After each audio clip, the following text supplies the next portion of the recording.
Ever care হাসপাতালে চিকিৎসাধীন BNP chairperson Begum Khaleda জিয়াকে সিসিইউ থেকে ক্যাবিনে আনা হয়েছে।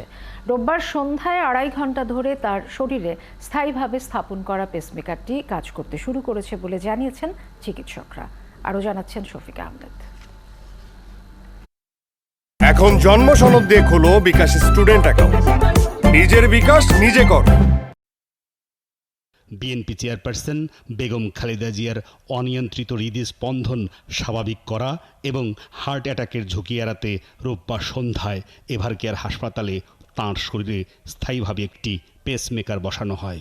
কয়েক মাস আগে বেগম খালেদা জিয়ার হার্টে 3টি ব্লক ধরা পড়ে। এ সময় তার 2টি ব্লক সারিয়ে তোলা গেলেও বয়স এবং অন্যান্য রোগের জটিলতার কারণে বাকি একটি ব্লক সরানো যায়নি। গেল শুক্রবার রাতে গুলশানের ভাড়া বাসা ফিরোজায় হৃদস্পন্দন অনিয়মিত হলে রাতেই তাকে এভার কেয়ার হাসপাতালের সিসিইউতে নেওয়া হয়। এ কারণেই তাঁর শরীরে পেসমেকার বসানোর সিদ্ধান্ত নেন দেশি বিদেশি চিকিৎসকদের সমন্বয়ে গঠিত মেডিকেল বোর্ডের সদস্যরা। গেল 24 ঘন্টায় সিসিইউতে থাকা অবস্থায় বেগম খালেদা জিয়ার শরীরে পেসমেকারটি সফলভাবে কাজ শুরু করেছে। এজন্য তাঁকে এভার কেয়ার হাসপাতালের 4র্থ তলা থেকে 7ম তলার ক্যাবিন ব্লকে আনা হয়েছে।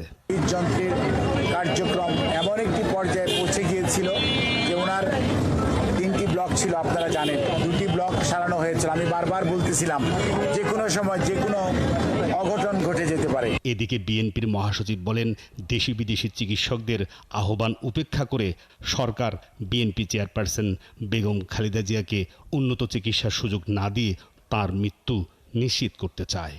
কিন্তু শেখ হাসিনা তার যে ব্যক্তিগত রাজনৈতিক প্রতিহিংসা, সেই প্রতিহিংসার কারণে তিনি দেশনেত্রী বেগম খালেদা জিয়াকে হত্যা করার উদ্দেশ্যে, তাকে রাজনীতি থেকে সরিয়ে দেওয়ার উদ্দেশ্যে তাকে কোনো রকম চিকিৎসার সুযোগ দেওয়া থেকে বঞ্চিত রেখেছে।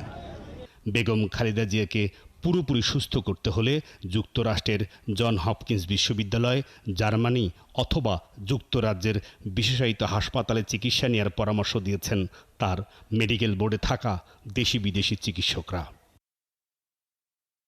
শফিক আহমেদ, 71, ঢাকা।